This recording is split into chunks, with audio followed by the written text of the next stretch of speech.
This Hunter Biden thing and Joe Biden with the emails, this just keeps giving for the Republicans. Let's get into it. So we have some stories breaking today. Things are not looking so great for the Bidens on this. So this is from the Daily Mail. Hunter Biden's ex-business partner says Joe did know about son's deal with Chinese energy firm and is the big guy. An email sent to get 10% of the cut of the deal.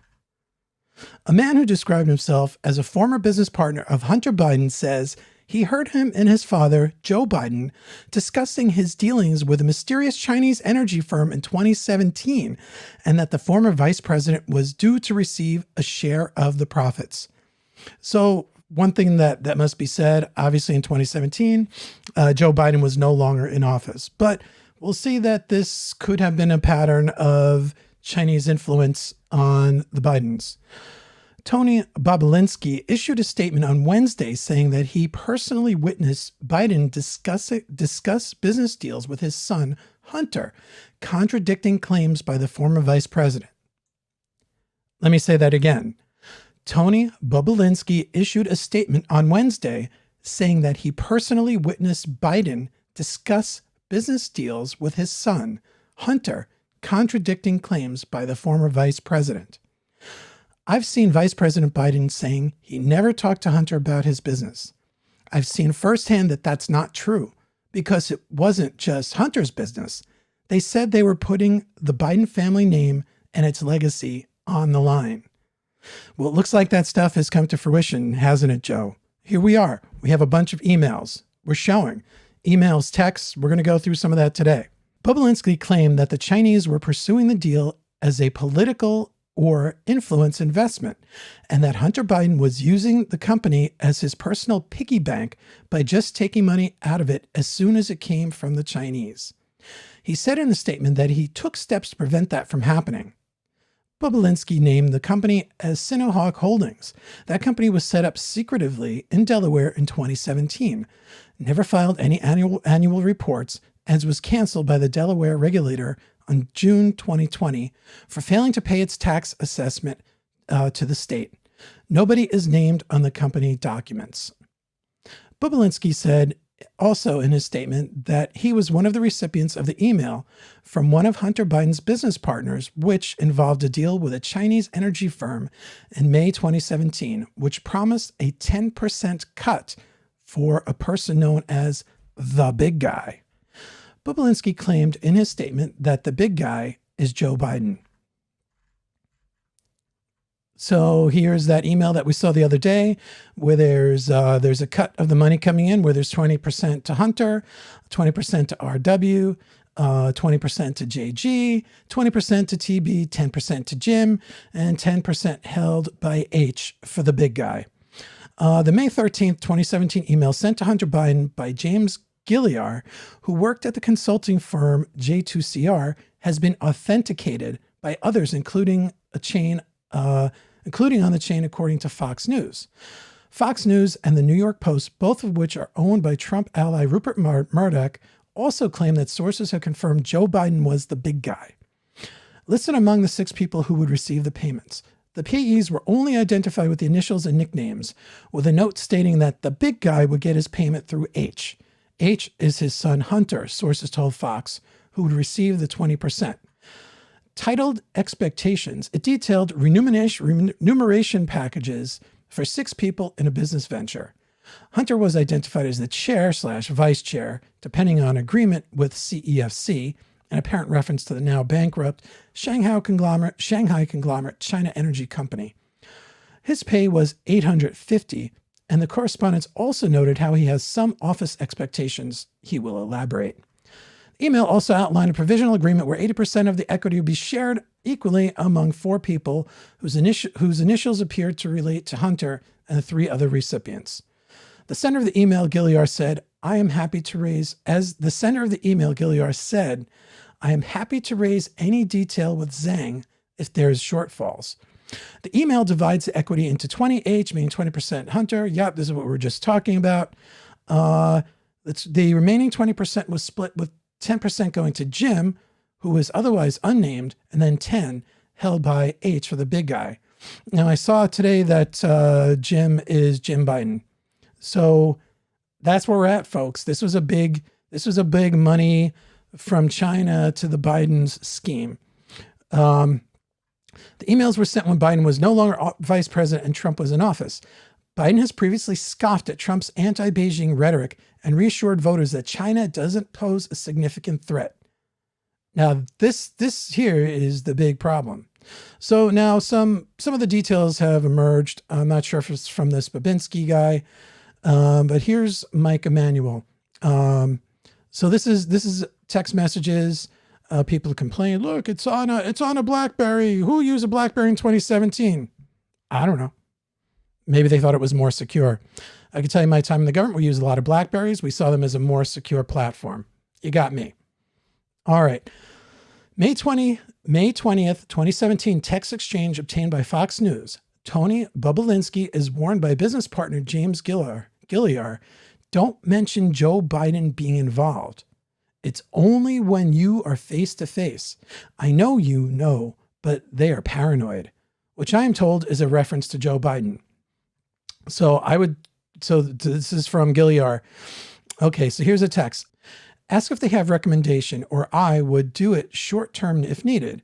But maybe he feels better if H puts there a friend with no power but reporting, comms. Don't mention Joe Biden being involved. It's only when you are face to face. I know you know that, but they are paranoid. So Molly Hemingway from The Federalist, she has more of this. So this picks up here. Don't mention Joe being involved. It's only when you are face to face. I know you know, but they know that, but they are paranoid. Okay, they should be paranoid about things. For real. And then it continues.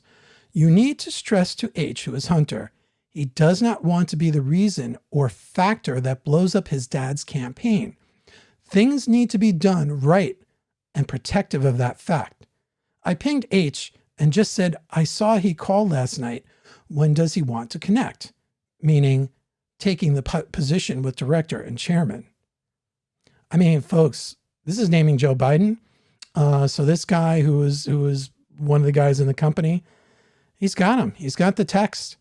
So why does this really matter? Because people are saying this is 2017. He was out of office. Well, here we go back to a story. This is from the Epoch Times. And it talks about meetings that occurred in 2011. Hunter Biden's business associates helped Chinese tycoons meet with Obama White House officials, emails show. Hunter Biden's business associates helped secure meetings between Chinese tycoons and high-level Obama-era White House officials in 2011, according to emails obtained by author Peter Schweitzer and seen by the Epoch Times. Biden's then business associate, Devin Archer and Bevan Cooney. Now, Bevan Cooney is another guy who is now in jail, and he gave his email password to Peter Schweitzer, who had this whole other string of emails that are separate from the laptop and the hard drive that was obtained by that Mac repair shop. So these have some more corroborating data and more data points. So Biden's then business associates, Devin Archer and Bevan Cooney, facilitate a group of China's business and political elites from the exclusive China Entrepreneur Club, CEC, to visit the White House and meet with administration officials in November 2011 during their trip to the United States, the email showed. The Chinese delegation met with then Vice President Joe Biden during his trip, according to a CEC document. An email also suggested that Archer had communicated with Hunter Biden about setting up the White House meeting for the group. Again, this is a pay for influence. You go back to the last statement where, and actually I'm not sure that I showed that, but the Babinski guy, Bobulinski, he talked about in the statement that he put out today that he felt that it was much more that the Chinese were looking for influence than they were looking for any sort of investment. So in 2017, why might they be doing that? Well, it's obvious. They knew that he was going to be running for president. and it's much better to try to gain the influence. And, they proved that using Hunter, they could get to the father. All right. The Chinese delegation met with then Vice President Joe Biden during this trip, according to CEC document. An email also suggests what Archer had communicated with Hunter Biden about Senate White House meeting for the group. Hunter Biden's business dealings in China and Ukraine have come under close scrutiny as his father runs for the presidential office.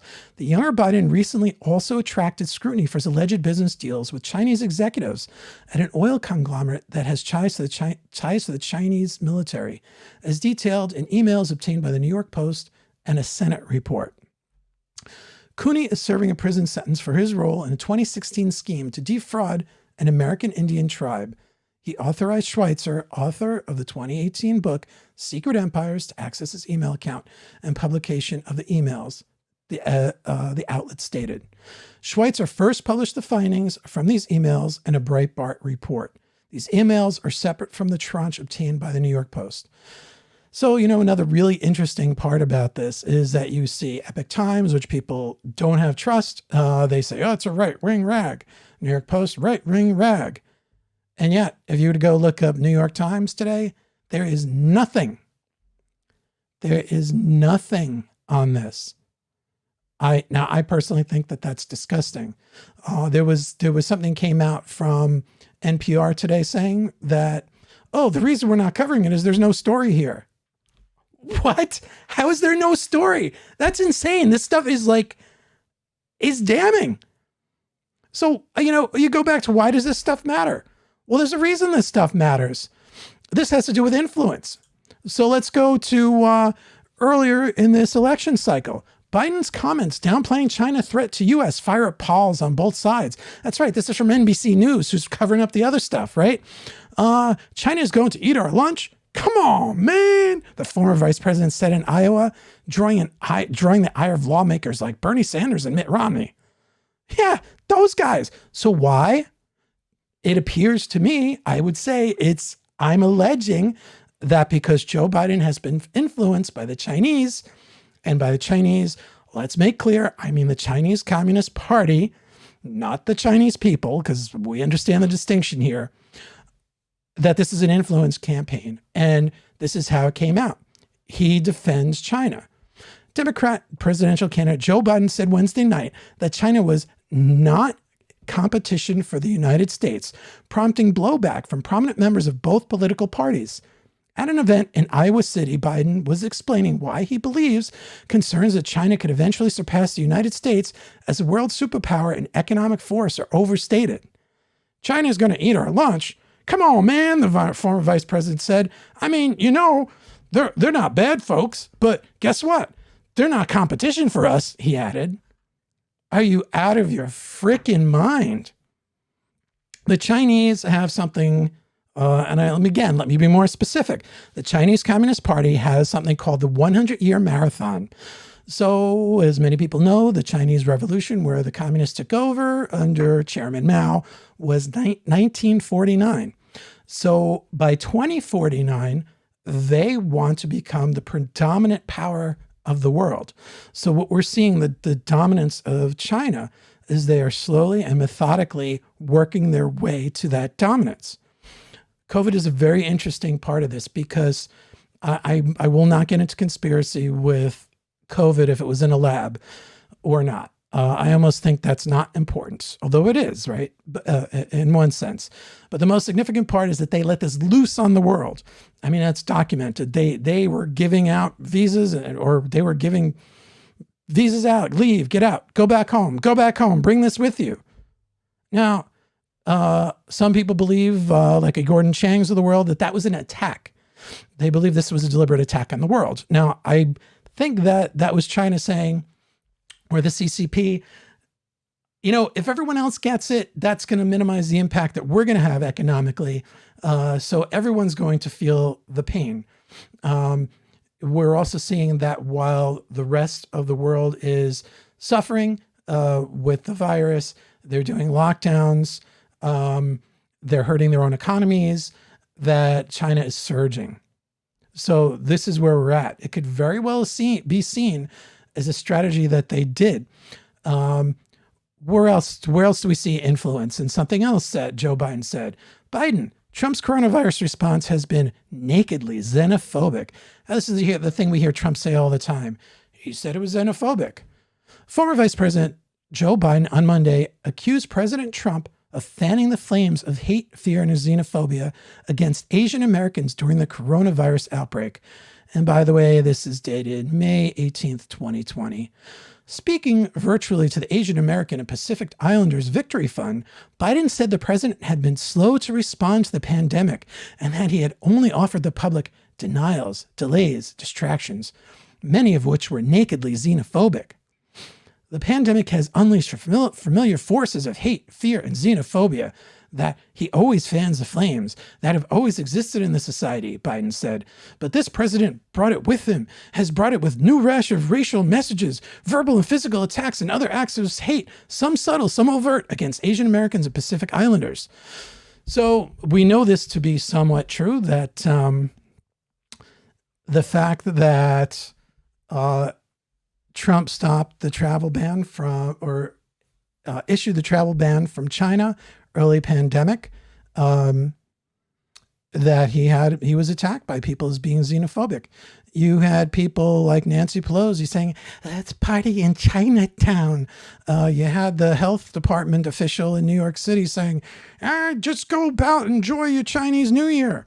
And I understand, but should I say the Lunar New Year? That's a little bit more correct. Anyway, there were reports of people, and we know some people that felt like at the time that this was a problem for them. But I want to emphasize the fact that had they not done that, it is very likely, meaning had they not done the travel ban, it is very likely that there would have been further spread. This would have been far worse of a problem. And instead of acknowledging that, instead of saying, yes, that was a good move, which I think he eventually came around to, he was back in the Chinese, and he wanted to push the Trump as a racist canard. So this is where we are in this. So again, why does this matter? It is him backing the CCP. We also have something else that's very important. The CCP, going back to this 100-year marathon idea, they have this concept of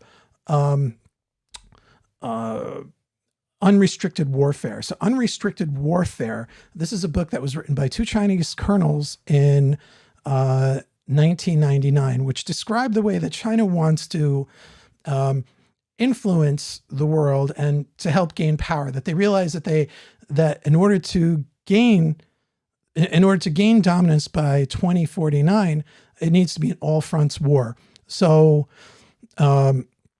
influence campaigns are one of the major components. Now, influence campaigns are nothing new. They go back to the Soviet Union. I'm sure they go back to the warring the warring kings. I forget exactly the terminology in China. Everybody who tries to buy off weak politicians of your enemy, your opponent. So this is from the Marine Corps University Press, and he's talking about the concept of unrestricted warfare. Now, I'm just going to jump down here. There's some of this where he talks about assertive hegemony, cyber warfare, deception, debt diplomacy, disinformation, engagement. These are all the things that we're seeing that the CCP do. And let's not kid ourselves. The United States does some of these things too. It's just that we're not, at least I don't believe we're looking to put our restrictive totalitarian bend on this, as the Chinese Communist Party does, that they very much want to control. That's very important for them. Chinese Communist Party should be thought of as kind of like a crime family in a way. And you also have, and I just want to make another point about the Communist Party. So here's one of those things that happens. Part of the Chinese Communist Party, who they are the worst to, I mean, they're terrible on the world stage, but they are the worst to their own people. They are destruction to their own people. And so they want you to equate, if someone says anything about the Chinese Communist Party, that it's China, it's the It's the people. Any criticism of the Chinese Communist Party is a criticism of the Chinese people. So they want to make any criticism of the government as a criticism of the people. You know, here, obviously, look, everybody criticizes the government, and that's what you get in a free society. There, you are disappeared often. You're jailed. We see the big democracy push now in Hong Kong. What happens? They change the rules, and people are suffer because of it. Anyway, I just want to read this little section here. Accordingly, for the purposes of this article, the following definitions apply. Influence operations are those operations by the PRC, People's Republic of China, designed to influence foreign government leaders, businesses and industries, academia, news, media, and other influential individuals and key elites in a manner that benefits the PRC, often, but not always, at the expense of the self-interest of the countries at which the operations are directed. So this is what we see happening. This is why money to a Joe Biden is destructive. He backed them. Only under complete pressure from his own side did he back off of that. Anyway, tonight is the second debate. I expect there to be, well, with the rules where they're going to mute the people, I have a feeling it's going to be a little more boring than you want. There won't be as much fireworks, but we'll see.